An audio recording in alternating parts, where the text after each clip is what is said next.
Hello everyone! So, TFNation 2025 has wrapped, and honestly, this was a great year. I really enjoyed myself this year.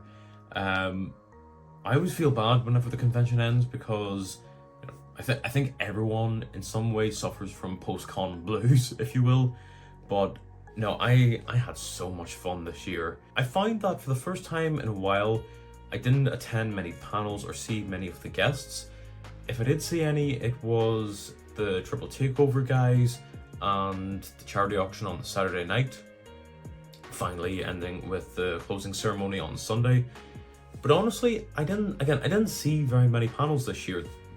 There wasn't a whole lot on that side that appealed to me, and many of the guests that they had really didn't appeal to me either. Or at least there wasn't a great lot of interest in going to see it, if that makes sense. The one guest who I really did want to see, Scott McNeil, the voice of Beast Wars, Dinobot, and Rat Trap, among many others. Unfortunately, sadly, he had a bit of a medical emergency before leaving for Birmingham, so unfortunately his appearance at the convention was cancelled. By all accounts, he seems to be doing okay, so that's all I could ask on that front. But yeah, what I did for TFN this year was I arrived on Thursday. I'd done that last year and I really liked it, so I wanted to keep that up. And honestly, I am so happy that I did. A lot more people are looking to arrive and hang out on the Thursday night, which is really good. If you've never been to TFNation, Friday is kind of the official launch of it, but it's also the soft launch for the weekend, if you get what I'm saying. Many people get there for Saturday because that's when the trading hall opens, and that's what so many people ideally go to TFNation for, to buy countless Transformers.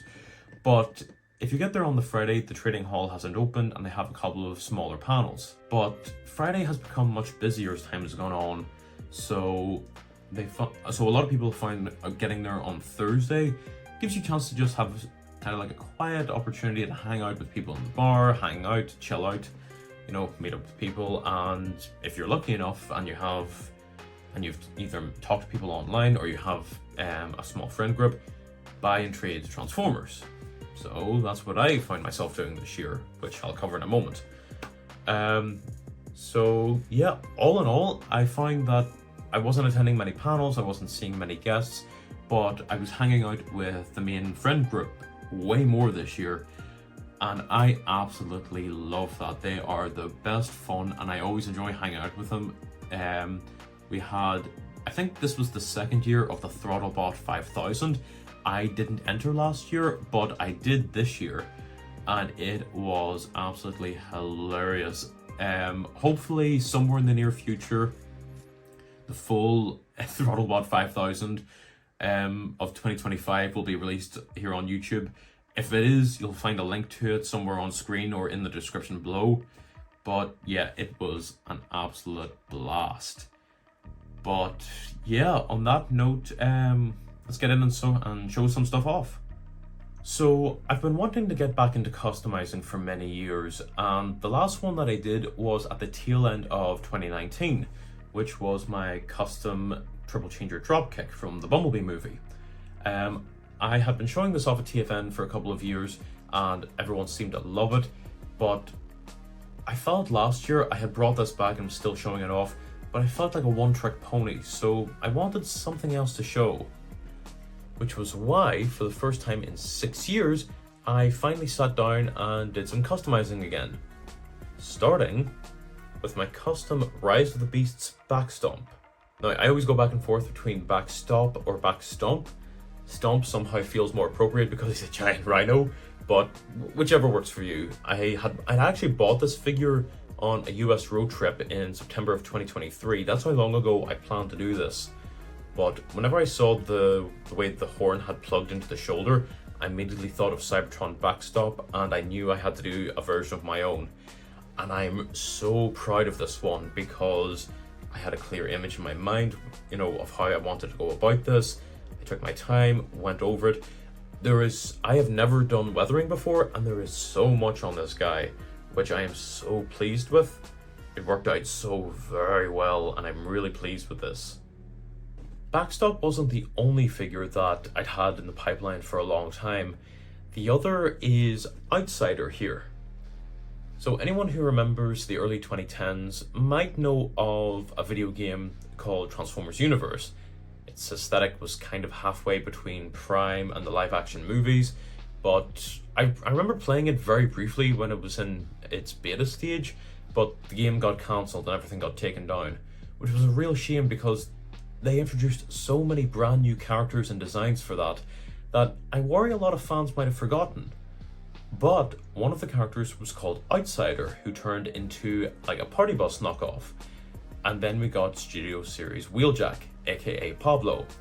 And the moment I saw that, I knew I needed to do something of my own, which is where this guy comes in. So this, in comparison to Backstop, this is a very neon looking, but far more elaborate custom. Because with Backstop, he has mostly like a titanium silver paint job with red, yellow, and a little bit of black smudges mixed in. Outsider had to be a much cleaner custom, and I'm very happy with how this turned out. It's the body of Studio Series Wheeljack, the DNA upgrade kit blasters for Wheeljack as well, but finally, it has Studio Series Bumblebee movie Ironhide's head. I've seen quite a few people on Instagram do this, including Hoist's Customs. I'm probably getting that name wrong, but I will link to his Instagram down below. But I'd seen plenty of people had done this heads mod, and I even messaged him asking, hey, would you be willing to give me some advice on this? Which he did. The head swap was incredibly difficult. Most figures have a neck with a ball joint at the top, which the head locks into. Ironhide's head and neck were molded as one piece. So I had to snap the neck off, file it down, and then drill a hole in the base of the head so it would fit on top of the ball joint, which was incredibly difficult, but I finally got there, and I'm so very happy with how this turned out. Unfortunately, I tried transforming it into vehicle mode just to see how it would look, and a lot of the paint chipped around the hips and the shoulders, so unfortunately I can't transform this one. But whenever it looks like this, I don't worry about it being in vehicle mode. I'm wanting to display it in robot mode. So I'm very happy with how this turned out, and I'm definitely showing this off every chance I get. And if you're interested in any of these customs or other projects that I'm doing in the future, I'm going to link to my JL Workshop's Instagram page in the link below. So that way you can keep up on everything that I'm doing. I'll try and share more custom work. I'll definitely be sharing more Transformer related media from fans and other content creators. So if you're on Instagram, please check it out, and I'll try and be as active as I can there because it's a brand new page. And as a side note, I want to thank everyone who has been expressing interest and liking posts like these, because even though I was very critical of my work of Outsider by the very end of the process and at TFN itself, its post is the most liked that I have as of recording this video. So again, I want to thank everyone for their appreciation on that and for showing a lot of support behind it. I'm definitely getting back into customizing, so it's great to see everyone show a lot of support to the likes of these, and I definitely have so many more planned. But with all the customs out of the way, time to show you some of the stuff I got. So first up on the list is, of all things, Lost Light Ultra Magnus and Hot Rod, or Rodimus. I absolutely love this. It is so good looking. I'm actually just seeing the artist's link here on the back of it, so thank you very much for that. I'm going to check that out. We're two ladies from Switzerland who were operating a small sort of art desk. Many of the artists who were there were collectively referred to as the Forge, so they had a little stall there, and I got a couple of stickers off them which looked fantastic. So I've got IDW Whirl, Beast Wars Waspinator, which I love, and finally Prime Knockout. Knockout definitely looks the best here, I love that. Last up are two very shiny stickers of G1, Optimus and Megatron. I'm not normally a big stickers guy, but I'm definitely going to find somewhere to put these because these look fantastic. Up next was a freebie from Nicole from the friend group. This was her first TFN, and she was giving out artwork in honor of Scott McNeil being there. Unfortunately, he wasn't able to make it, but she still handed these out, and we had an absolute ball with them. It is Beast Wars Dinobot riding Rat Trap, and I absolutely love this. This looks fantastic. So First chance I get to frame this, I will. Last up in terms of the freebies is a little bit of artwork that I got from someone in the bar. I forget their name, but they were giving out artwork they had done, and they were actually one of the cosplayers at TFN this year. They were doing Prime Starscream, but we're also giving out artwork of the likes of the Seekers, Prime Starscream, IDW Megatron. What I got was the very last copy they had of Wheeljack, and I want to say this is the IDW version, I'm not sure, but I absolutely loved this design. It came down between this one and Jazz, but Wheeljack I absolutely love. I'm a big nerd at heart, so it made sense. I managed to get a frame for this one just yesterday, so I absolutely adore this. Thank you all so much for the freebies. Last up is one from Nick Roach, his little art book, and this has a bunch of his IDW art in it.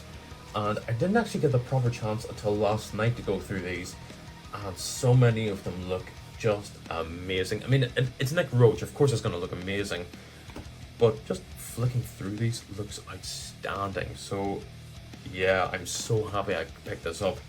Plus, he signed it for me. I wasn't actually sure if he had or not, but he did, which was fantastic. I actually gave out some artwork of my own this year. Now, for the record, I am not an artist. I am a horrible sketch artist, or terrible at drawing. So what I did instead was a surprise for the group, specifically Joe. This year marks the 10th anniversary of Broken Mirror, and by extension his Ascension verse and all the stories and projects he's done ever since, revolving around that. Specifically around the character of Shatterglass Treadshot.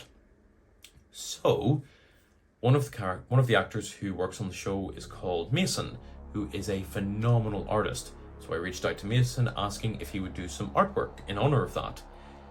And oh boy did he deliver. Look at this thing, look at it. It is phenomenal. I got about 30 A4 copies and 10 A3s. This is one of the A3s because I wanted the larger print, just so that way I could appreciate all the details. And I gave them out as freebies. So it's been really cool seeing, a couple of people posting their hauls on Facebook, and I get to see this tucked away in the background, which looks amazing. I waited until Thursday to tell anyone about these, and the first person I gave a copy to was Joe, Crosshairs Productions himself. And he got quite choked up about it, which I was really taken aback by that. But I was really happy nonetheless that things worked out as well as they did. I was just so happy that he liked it. That was the main thing. And it's been really cool seeing Mason get to talk about it afterwards, and the number of people who shared it. As you might see, I got mine autographed by any member of the Ascensionverse crew who was there. So I got Joe, Joel Valk, Keish, Matt, Sky, but anyone who also worked on the inspiration for the show, such as The Lost Light or More Than Meets the Eye comics, anyone involved in the IDW world that had some influence on this, I got their autographs as well. I got Nick Roach, I got Alex Milne, Jack Lawrence, and James Roberts. And that was just so cool. I was really happy about that. So I'm hoping that any other members of the Ascensionverse crew who weren't at TFN last year, I might get their autographs next year. Who knows, maybe if I go to the likes of the States or Canada, I might be able to meet the likes of Mason or Larry. Anyone else who's worked on the show or the series, I would love to get their autographs. So yeah, getting that autographed was fantastic. Okay, I've talked enough about the artwork and the freebies. Let's get into the stuff that I bought. Starting off on Thursday night, I got a few figures from some of the friend group, and Sky was very happy to help me out with some of my Seekers, specifically Fall Cybertron Starscream and Thundercracker. I'd owned these figures before. My Starscream had been damaged during a bit of both moving back from Australia and just wear and tear from over the years. I had bought Thundercracker when it was showing slight yellowing, and whenever I finally pulled it out of the storage box, the thing might as well have been mustard yellow. It was green. Honestly, it was green. So I'm really happy to have these two back in the collection, and at long last I finally have the Seeker Fall of Cybertron trio formed again, so it is great to have them back. But Sky wasn't the only person from the group to help me out, and not only that, more seekers, oddly enough. Matt also had a few figures I've been looking for, which were Siege Starscream and Studio Series Bumblebee movie Blitzwing. Blitzwing, this is my first time messing around with the mold, so I'm really happy to have it, and I'm surprised how much I do like it. His wings, now the tips of his wings that sort of articulate do pop out rather easily, which is a little bit annoying, but honestly, it is a really nice figure. Although they have retooled and remolded this into being the Bumblebee movie Cybertronian mode Seekers, I'm surprised they haven't reissued this over the last few years, because this is a good figure. And then I come to Starscream, and it's basically become a bit of a recurring gag in my TFN hauls ever since 2023, that I say, you know, this is the last Seeker, I'm done. In 2023, I said I got Acid Storm and I was done. Last year, I said I got Sunspot and I was finally done. I already do own a Starscream, but the plan is to customize this to look like Earthspark Nova Storm, which I think will look really good by the end. So yeah, I'm officially done with the Seekers from the Siege line. I am done. I know I'm gonna say this again next year, and then I'm gonna present some other Siege Seeker. I just know it's an opportunity waiting to happen. At that point, I will fully confess I should just stop saying it. So I opted to go for the early ticket this year as opposed to the general, which I did last year, and I thought, I'll be fine. The end of the queue started in the bar, the furthest possible end from the trading hall, which took a while to get through, I'll say that much. But I joined the early queue and it was great. I was among the first to get into the trading hall. I got a good look around and I got so many figures off my wish list this year that most of Saturday it was done. I got everything that I needed, but I did get a few extra things on Sunday, but we'll cover Saturday first. I got the Generation Selects DK2 Guard. I believe that's what this one is. But I think, like a lot of people, this is my stand-in for Shadowglass Ironhide. I've already given him a few little custom weapons here as his fusion cannons. I absolutely love this. This looks fantastic already. And I'm looking forward to bulking out the Shadowglass shelf because I got a few figures for it last year, but I'm looking forward to increasing and bulking out the ranks of that. So this will go a long way towards that. Up next is a figure that I actually owned before, but never in these colors. Power of the Primes Counterpunch. I owned the original Power of the Primes version, which had the darker blue and more sort of mustard yellow. But I sold that figure off ages ago and decided I would buy it back. I think this is the version that came in the 2-pack with Barricade in Earthrise, I want to say. But I really like these brighter colors. It looks really good. Plus, he's an Autobot double agent, you know, infiltrating the Decepticon ranks. So it made a lot of sense to have this somewhere in the collection again. And I'm really, really glad that I have him back because he's a really good figure and I'm really glad that I have him again. So at the start of the year, for the first time in ages, I went back and rewatched Beast Wars from start to finish. And I just fell in love with the show all over again. I love the story of it. Plus, I already had a few Maximals, but I hadn't all of them.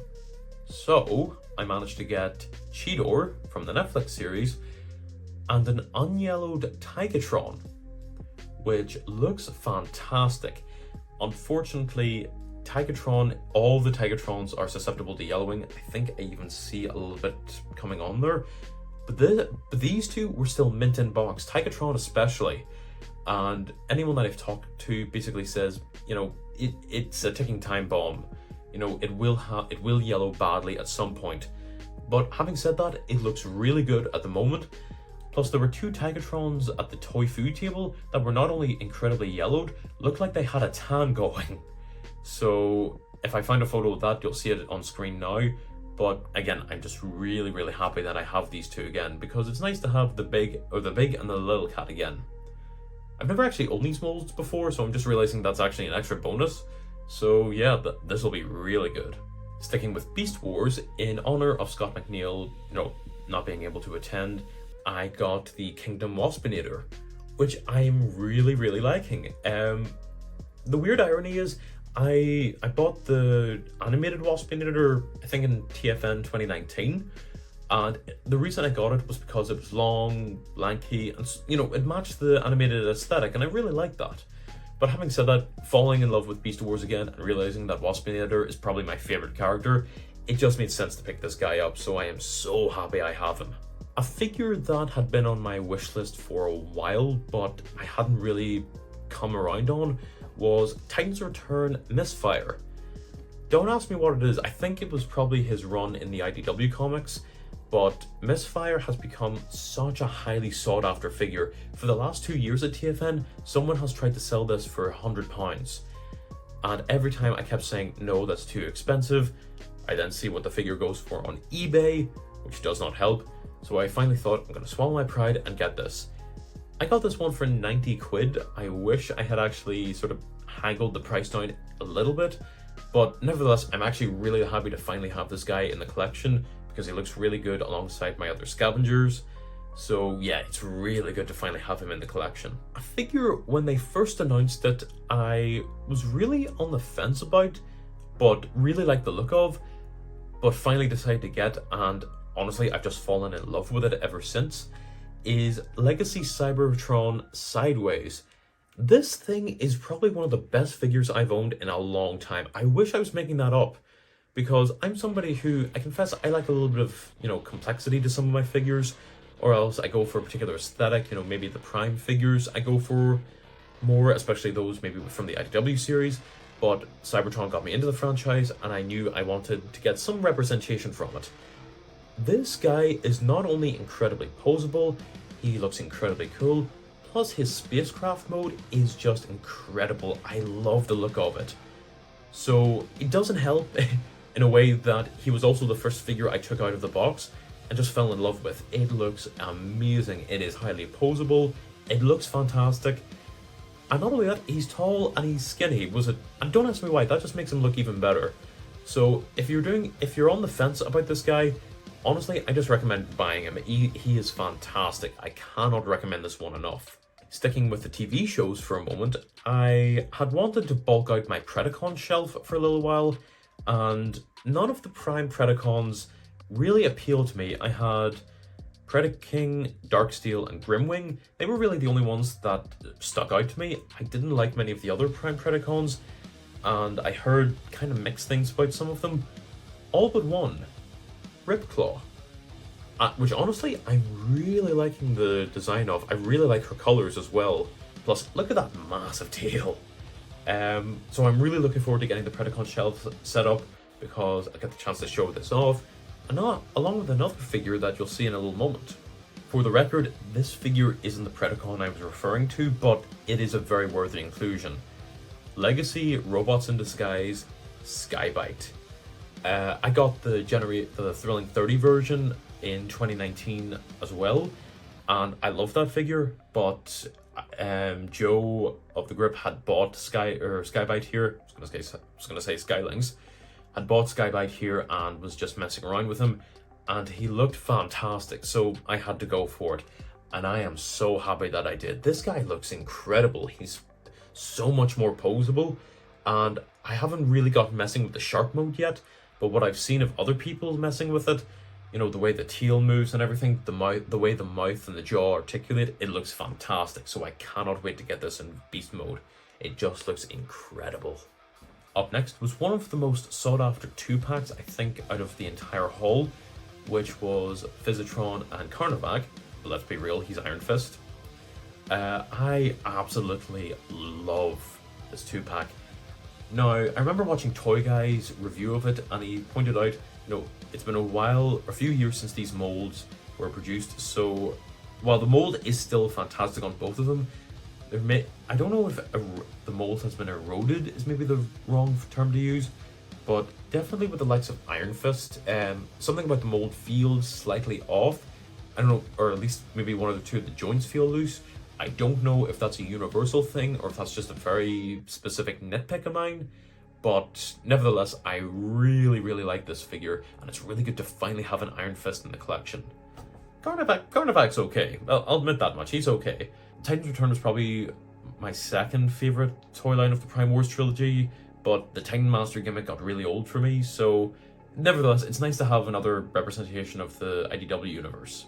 Up next was one that was kind of just a weird spur-of-the-moment one from Toyfu, and that's Combiner Wars Raid, because I actually had a Junker a while back that I'd taken the Combiner core out of, so I could give it to my Power of the Primes Alina 1, so that way she could have like a custom blaster sticking out of her arm.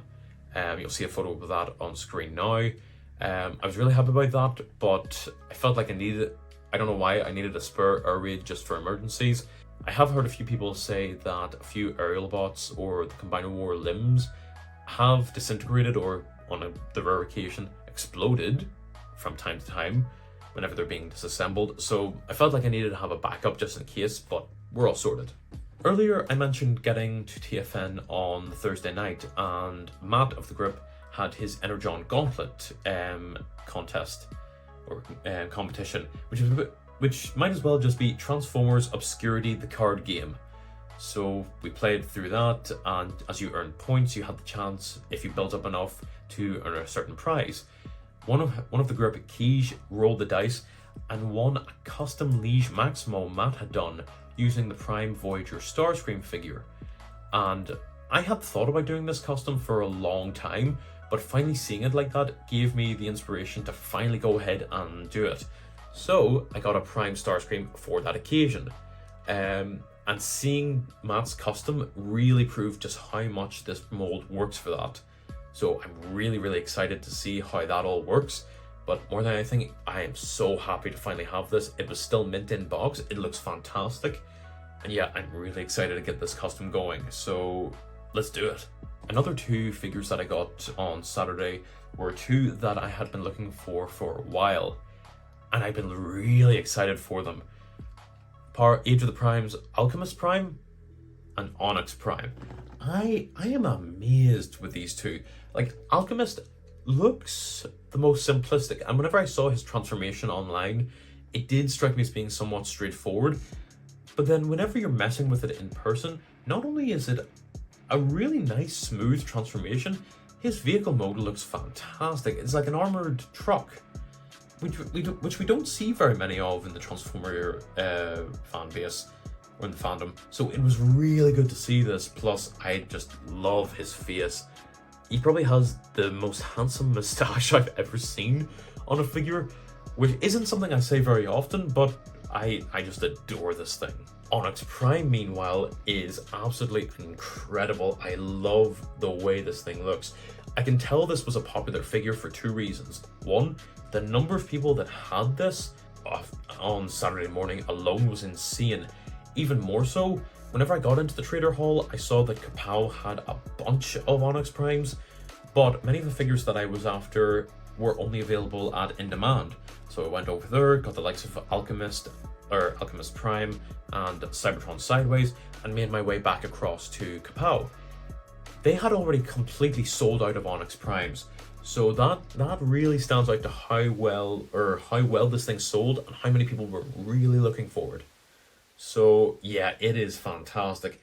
I haven't properly gotten transforming this thing yet, but I'm so excited too, because, you know, he's the first Beast Transformer, and yeah, he looks incredible.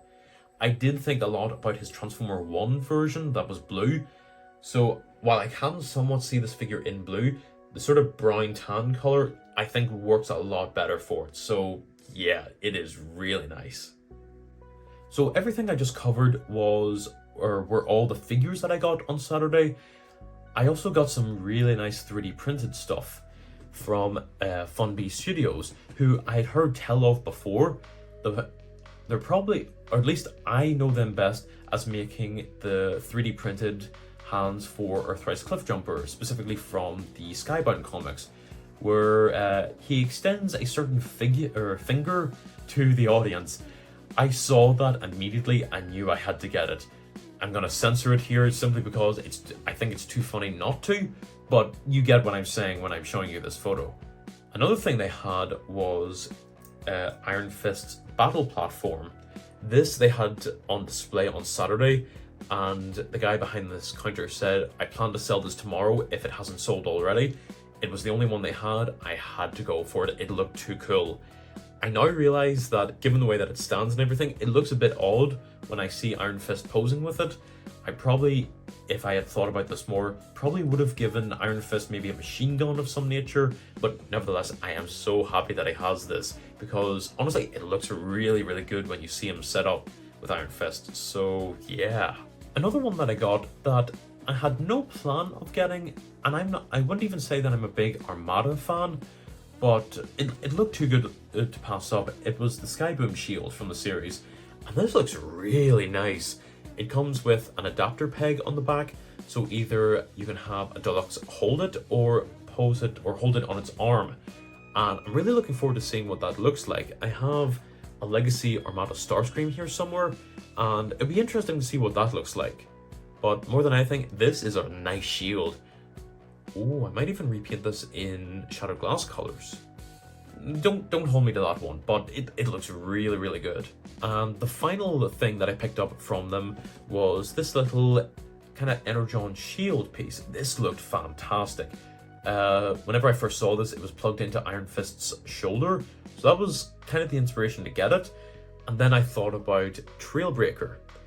This would look really good on his arm, so I ended up getting 2 of these, only to find out that the little sort of 5mm peg on the bottom is actually too big to plug into his arm.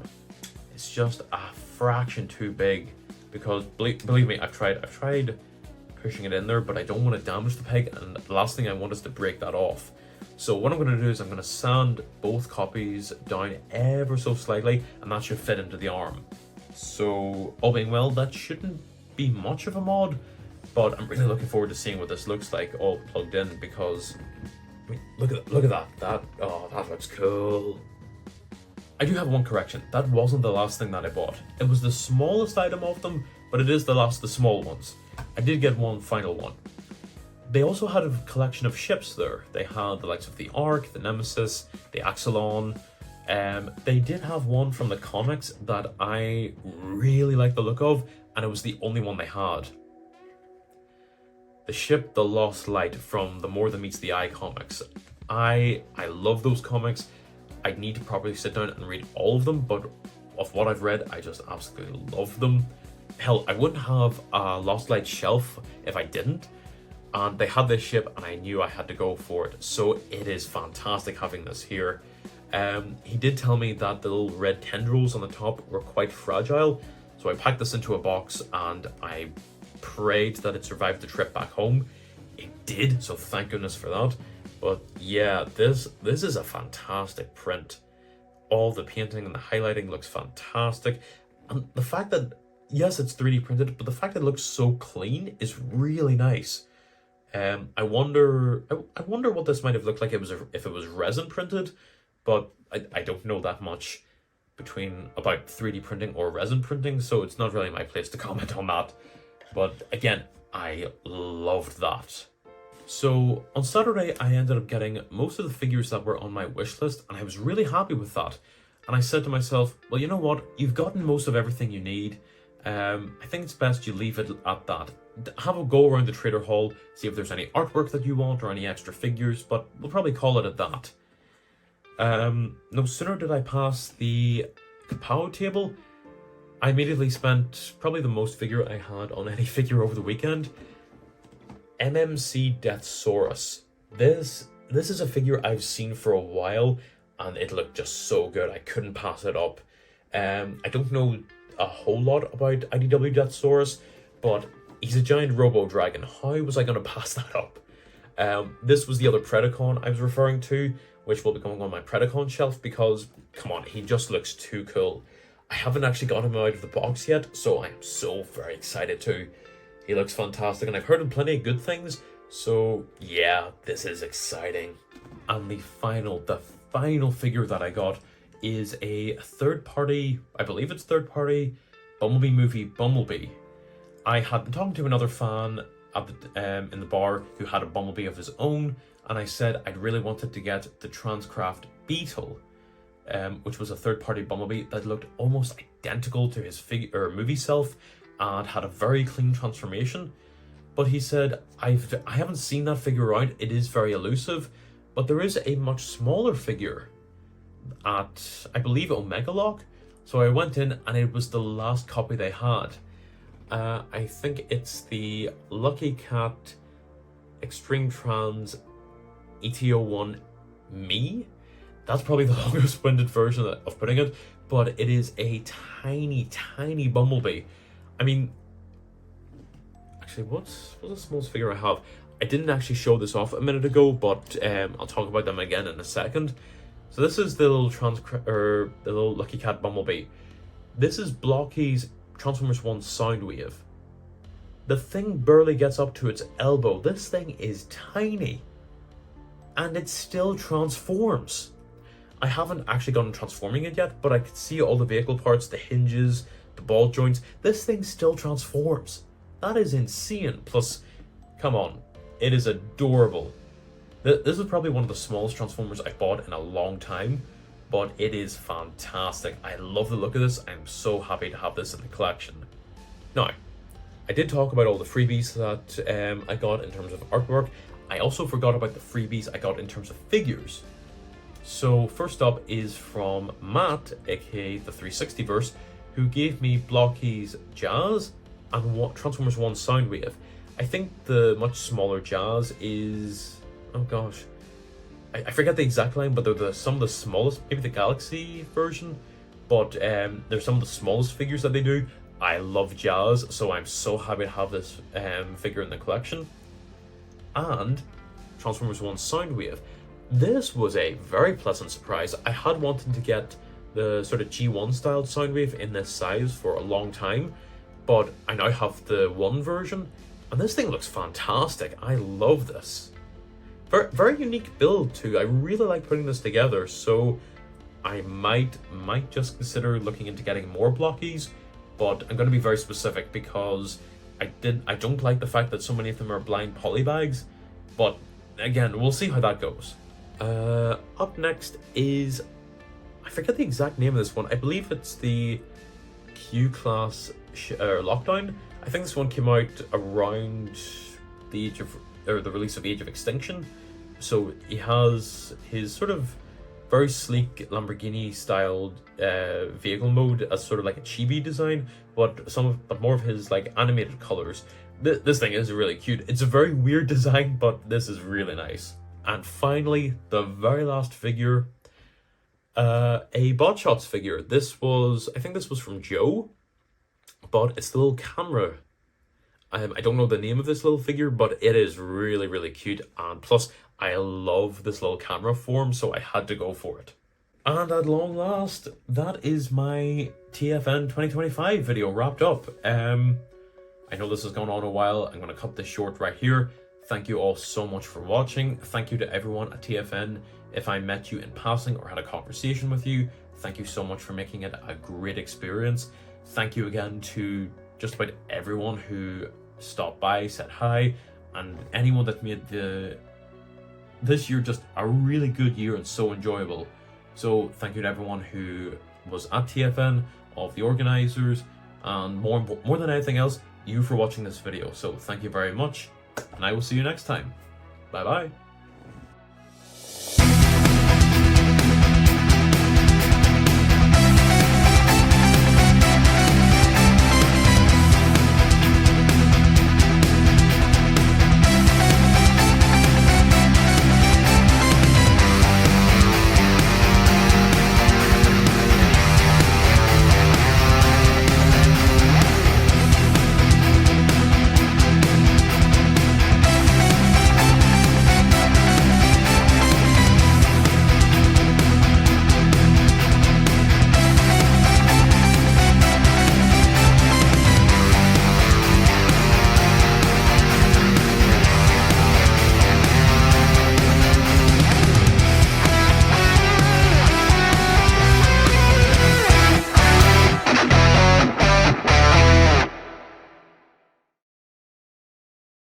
It's memorable. I